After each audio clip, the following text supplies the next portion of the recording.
விஜயனின் ஆட்களும் தனியனும் சேர்ந்து தன் நண்பனின் வீட்டிற்கு செல்வதற்குள் தான் சென்று அவர்களை காக்க வேண்டுமென நினைத்தான் சுந்தர். வேகமாய் அங்கிருந்த குறுக்கு பாதை வழியாக கிளம்பியவன் மூச்சிறக்க அசோகனின் வீட்டிற்குள் ஓடி வர அதனை கண்ட ஸ்டீஃபன், என்னப்பா என்னாச்சு என்றார். வீட்டின் கதவினை சாத்தியவனோ, அப்பா அம்மா எங்க? வீட்டில தானே இருக்காங்க வேகமாய் கேட்க சத்தம் கேட்டு அறையிலிருந்து வெளியே வந்தாள் மகாலட்சுமி. என்னடா சுந்தர், நான் இங்கேதான்டா இருக்கேன்.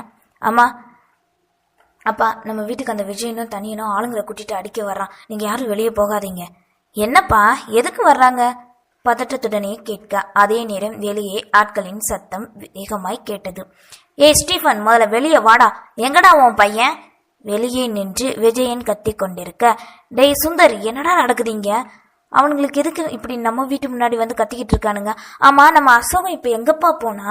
எதுக்கு இவனுங்க அவன் பேரை சொல்லி கத்திக்கிட்டு இருக்கானுங்க? குழப்பத்துடனும் தவிப்புடனும் ஸ்டீஃபன் கேள்வி மேல் கேள்வியாய் கேட்டுக்கொண்டிருந்தார். டே அசோகா! கத்தியவாறு வெளியே இருந்து கம்புகளையும் கற்களையும் வீச மகாலட்சுமியும் பதறி போனார். என்னங்க? கலங்கி போய் தன் சுந்தர் மகாலட்சுமி இருவருமே அவரை தடுத்தனர். வீட்டுக்குள்ளே இருந்துக்கிட்டா ஒன்றும் பண்ண முடியாதுன்னு நினைச்சீங்களோ? இன்னைக்கு சாயந்தரத்துக்குள்ள உன் பையனும் என் தங்கச்சியும் வரல, அப்புறம் வீட்டில் ஒரு ஆள் கூட இருக்க மாட்டேங்க. அவமானத்தை கண்டு உக்ர கோபத்தில் தனியன் கொதித்து கொண்டிருக்க அந்த ஊர் முழுவதும் இந்த செய்தி பரவி அனைவரும் கூட ஆரம்பித்தனர். அந்த ஊர் பெரியவர் மற்றும் சிலர் வர, என்னப்பா இது இப்படி வந்து ரகலை பண்ணிக்கிட்டு இருக்கீங்க? ஏஃபா ஸ்டீஃபா, மகாலட்சுமி, 2 பேரும் முதல்ல வெளியே வாங்க. அப்பதானே என்ன நடந்தது உங்களுக்கும் புரியும், தப்பு யார் மேலன்னு கண்டுபிடிக்க முடியும் என்று ஒரு பெரியவர் வெளியே இருந்து உரைக்க, தவறு செய்யாத தான் ஏன் பயப்பட வேண்டும் என்ற நினைப்பில் தைரியத்துடன் சுந்தர் மகாலட்சுமியின் எதிர்ப்பினை மீறி கதவினை திறந்து கொண்டு வெளியே வந்தார். ஸ்டீஃபன் வெளியே வந்த அடுத்த நொடி தனியனோ பெரியவர், அதுவும் தன் அத்தையின் கணவர் என்றும் பாராது அவரின் சட்டையை பற்றி சண்டைக்கு எகிற, தனியா விடுப்பா அவனை. பெரியவர்கள் வந்து வேகமாய் தடுத்தனர். முதல்ல உங்க பையன் எங்கன்னு கேட்டு சொல்லுங்க, அதுக்கப்புறம் இருக்கு என்ன நடக்க போகுதுன்னு விஜயன் ஆக்ரோஷத்தில் கத்த. ஏப்பா, உன் சின்ன பொண்ணு உன் பையனும் ஓடி போயிட்டாங்களாமே. இன்னைக்கு நம்ம பண்ண வீட்டையா மகனுக்கும் அந்த பொண்ணுக்கும் சாந்திரன் நிச்சயம். ஆனா அதுக்குள்ள உன் பையன் போய் அந்த பிள்ளைய படிக்கிற இடத்துல இருந்து கூட்டிட்டு போயிட்டானாமே. என்னப்பா இதெல்லாம்? இங்க பாருங்க, கத்தர் மேல சத்தியமா நான் இதை பத்தி எனக்கு எதுவுமே தெரியாது. என் பையன் வேலை விஷயமா வெளியூர் போறேன்னு தான் சொல்லிட்டு போனான். இவனுங்க சொல்ற மாதிரி என் பையன் எந்த தப்பும் பண்ணியிருக்க மாட்டாங்கய்யா, உறுதியுடன் தன் மகனின் நினைப்பில் ஸ்டீஃபன் உரைத்தார். யோ, அப்ப ஏன் உன் பையன் இன்னும் வரல? எங்க குடும்பத்தை அவமானப்படுத்தணும் தானே இதை பண்ணியிருக்கான் குறித்து கொண்டு தனியன் கத்த. பொறுப்பா, கொஞ்ச நேரம் அவசரப்படாத. சரிஃபா ஸ்டீஃபன், முதல்ல உன் பையனுக்கு போன் பண்ணி வர சொல்லு என்றதும் சரி என்றவாறு தன் அலைபேசியை எடுத்து மகனுக்கு அழைத்தார். அதுவோ சுவிட்ச் ஆஃப் என்று வர, ஏலே சுந்தர், நீ அவனுக்கு போன் பண்ணி பாருலே என்றார் அருகில் இருந்தவனை கண்டு. அப்பா, நான் ஏற்கனவே பண்ணி பார்த்துட்டேன், எனக்கும் அப்படித்தான்ப்பா வருது. என்னப்பா இது? அப்ப இவங்க சொல்றதெல்லாம் உண்மை போலையே. நேத்து உன் பையன் போய் அந்த பொண்ணை கூட்டிட்டு போனதா தெளிவா சொல்றாங்களே. அந்த பொண்ணுக்கு தங்கியிருந்த இடத்துல இதுக்கு மேல எங்களால ஒன்னும் பண்ண முடியாது. பண்ண வீட்டையா மகன் சொன்ன மாதிரி நாளைக்கு காலையிலக்குள்ள உனக்கு நேரம் தரேன், உன் பையன் வரணும். அப்படியும் வரல அப்படின்னா போலீஸ் கம்ப்ளைண்ட் தான்ப்பா கொடுக்கணும் என்று அந்த ஊர் பெரியவர் உரைக்க, பெரியப்பு, நீ சொல்றதால நான் பொறுமையா இருக்கேன், சொல்லி வச்சுக்கோ, சொல்லிவிட்டேன், வாடா தனியா எச்சரித்த விஜயரூபன் தனியனை அழைத்து கொண்டு அங்கிருந்து கிளம்பினான். வேடிக்கை பார்த்த அனைவரும் புலம்பிக் கொண்டு செல்ல தலைகுனிவுடன் ஸ்டீஃபன் வீட்டுக்குள் நுழைந்தார்.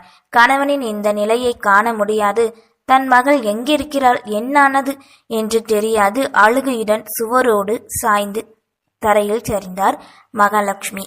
உடல் முழுவதும் அசதியை கொடுக்க அதையும் மீறி நெற்றியில் ஏதோ சுள்ளென்ற பற்றி இழுக்கும் உணர்வு. மெல்ல விழி திறக்க முயன்றாள் நித்திலா. நிதி, ஆர் யூ ஓகே? அசோகனின் குரல் செவியில் விழ அதனை உள்வாங்கிக் கொண்டு விழிகளை திறந்து தன் முன் இருந்தவனை கண்டாள். நான் எதையோ கூற வர, நித்தி உனக்கு ஒன்றும் இல்லை, நீ முதல்ல ரெஸ்ட் எடு. அவளின் கரங்களை தன் கரங்களுக்குள் வைத்து கொண்டு அசோகன் கூற அவனின் தவிப்பினை கண்டவாறு மறுபடியும் மயக்கத்தில் விழி மூடினாள். அதே நேரம் அங்கே வந்த நர்ஸ், சார் உங்களை டாக்டர் பார்க்க வர சொன்னாங்க என்க சரி என்றவாறு நித்திலாவை ஒரு பார்வை பார்த்துவிட்டு அங்கிருந்து வெளியேறினான். டாக்டர் இருக்கும் அறைக்குள் அனுமதி கேட்டு உள்ளே வர, வாங்க உட்காருங்க, இப்போ உங்க கை எப்படி இருக்கு? நலம் விசாரிப்புடன் கேட்டார் அந்த மருத்துவர். I am fine doctor. Nithila இப்போ எப்படி இருக்கா? ஸ்கேன் ரிப்போர்ட் வந்ததும் சொல்கிறேன்னு சொல்லியிருந்தீங்களே. Yes, she is perfectly alright. அவங்களுக்கு எந்த பிரச்சனையும் இல்லை. நெத்தியில் மட்டும் கொஞ்சம் சின்ன அடிங்கிறதால இன்னும் 1 வீக் ஆகும் குணமாக. Thanks doctor. நாங்கள் எப்போ போகலாம்? நாளைக்கு டிஸ்சார்ஜ் பண்ணதும் நீங்கள் கூட்டிகிட்டு போங்க. இந்தாங்க, இதில் ரிப்போர்ட்ஸ் இருக்குது.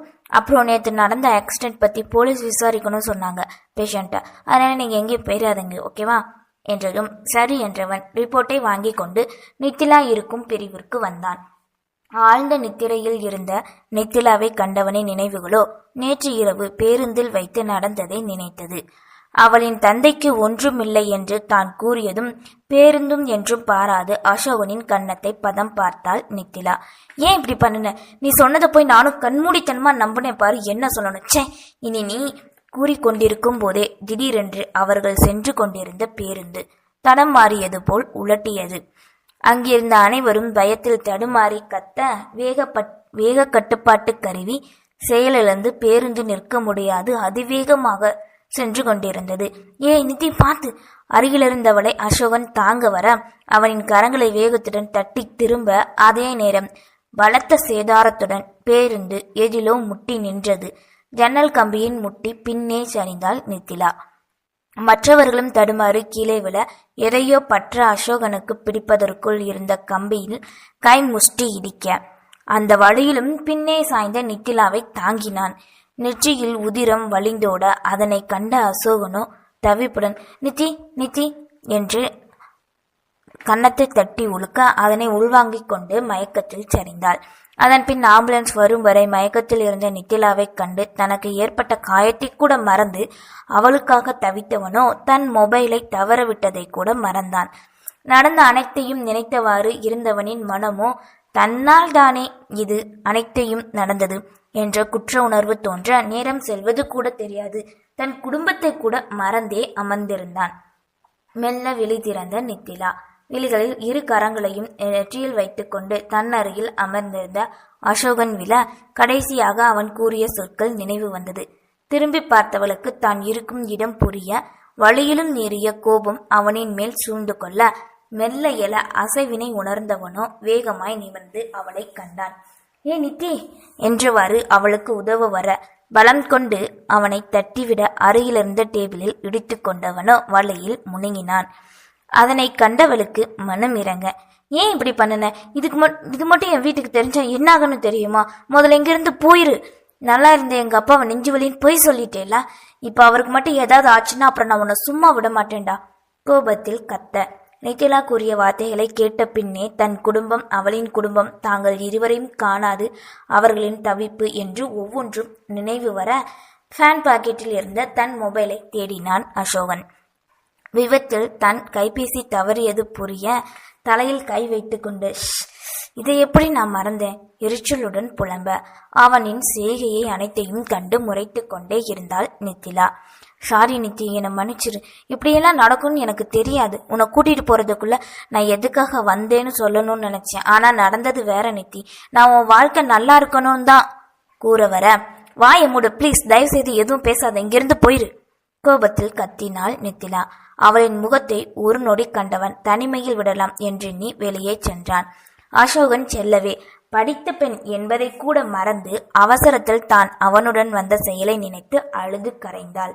அதே நேரம் வெளியே வந்த அசோகன் மணியை காண அதுவோ மாலை 4 காட்டியது. மருத்துவமனை வெளியே இருக்கும் லேண்ட்லைன் ஒன்றிற்கு சென்று தன் வீட்டாரை தொடர்பு கொள்ள முயன்றான்.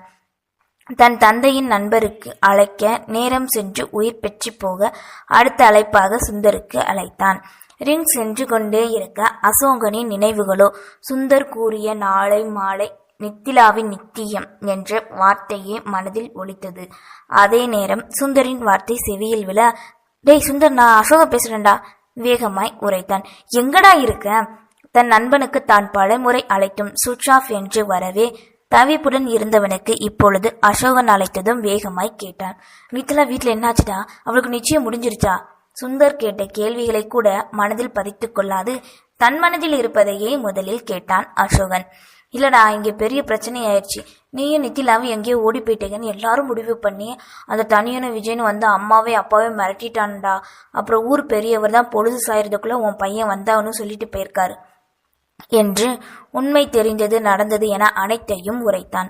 அதை கேட்ட அசோகனுக்கோ விதி தன்னை எவ்விதத்தில் இழுத்து கொண்டு சென்றிருக்குது என்பதை உணர்ந்தான். டேய் அசோகா, பேசாது அமைதியாக இருக்கவே மறுபடியும் சுந்தர் அழைக்க தன் நிலைக்கு வந்தான். இப்படி நடக்கும் நான் நினைச்சு பார்க்கலடா. நாங்க வந்த பஸ் நேற்று ஆக்சிடென்ட் ஆயிடுச்சு. எனக்கு ஒண்ணுமில்ல, ஆனா நித்திலாக்கிட்ட நெத்தில கொஞ்சம் அடி. நாளைக்கு போகலான்னு டாக்டர் சொல்லிட்டாங்கடா. என்னடா இதெல்லாம், முதல்ல ஒரு ஃபோன் பண்ணி என்கிட்டனாலும் சொல்லியிருந்துருக்கலாம்ல. சரி, எந்த ஹாஸ்பிட்டல்ல இருக்கீங்க, நான் வரேன் என்று சுந்தர் உரைக்க, வேண்டாண்டா, நீ அம்மா அப்பா பத்திரமா பார்த்துக்கோ. இன்னைக்கு ஒரு பொழுது, நாளைக்கு காலையில நானே வந்துடுறேன். சரி, நித்திலாவ தனியா இருப்பான், நீ அங்க பார்த்துக்கோடா என்றவாறு அலைபேசியை வைத்தவனோ அங்கிருந்த ஒரு இருக்கையில் அமர்ந்தான். தலையை பிடித்து கொண்டு அமர தான் ஒன்று நினைத்தால் இப்போது ஒன்று நடந்திருக்க. ஊருக்குள் இப்போது நடந்த பிரச்சனையை நித்திலாவிற்கு தெரிந்தால் அவள் அதனை எடுத்துக்கொள்ளும் விதம் என்ன? முதலில் தான் அவளிடம் இதனை எப்படி கூறுவது? எப்படி அவளை இங்கிருந்து அழைத்துச் செல்ல? யோசனையுடனே குழம்பினான். நேரம் செல்லவே இருளும் சூழ நித்திலாவிற்கு இரவு உணவினை வாங்கி கொண்டு அவள் இருக்கும் அறைக்குள் நுழைய படுக்கையில் அமர்ந்தவாறு சிந்தனையில் இருந்தாள். அசோகன் சென்றதும் சிறிது நேரம் கலங்கியவள் பின் அங்கிருந்த ஒரு செவிலியரின் அலைபேசியை வாங்கி தன் தந்தைக்கு அடைக்க சுவிட்ச் ஆஃப் என்று வந்தது. தான் செய்த செயல் மட்டும் தன் வீட்டாருக்கு தெரிந்தால் என்ன ஆகும்? யோசனையுடன் நித்திலா இருக்கவே உள்ளே நுழைந்த அசோகன் அவனின் சிந்தனையை கலைத்தான். இதுல சாப்பாடு இருக்கு, சாப்பிடு நித்தி என்றவாறு அதனை நீட்ட அவனின் மேல் கோபத்தில் இருந்தவளோ முகத்தை திருப்பிக் கொண்டு, நித்தி, நான் பண்ணது தப்பு தான். முதல்ல என்னை இப்படி உரிமையை கூப்பிடுறத நிறுத்து. நான் பட்னியா கிடக்குறேனோ அல்லது என்னமோ பண்றேன், ஆனா நீ மட்டும் போயிரு போ. ஏய், என்ன அப்படி நான் என்னடி பண்ணேன்? நான் எதுக்காக உன்னை வந்து கூட்டிட்டு போக நினைச்சேன்னு நாளைக்கு நீ ஊருக்கு போனதுக்கு அப்புறம் புரிஞ்சிருப்பேன்.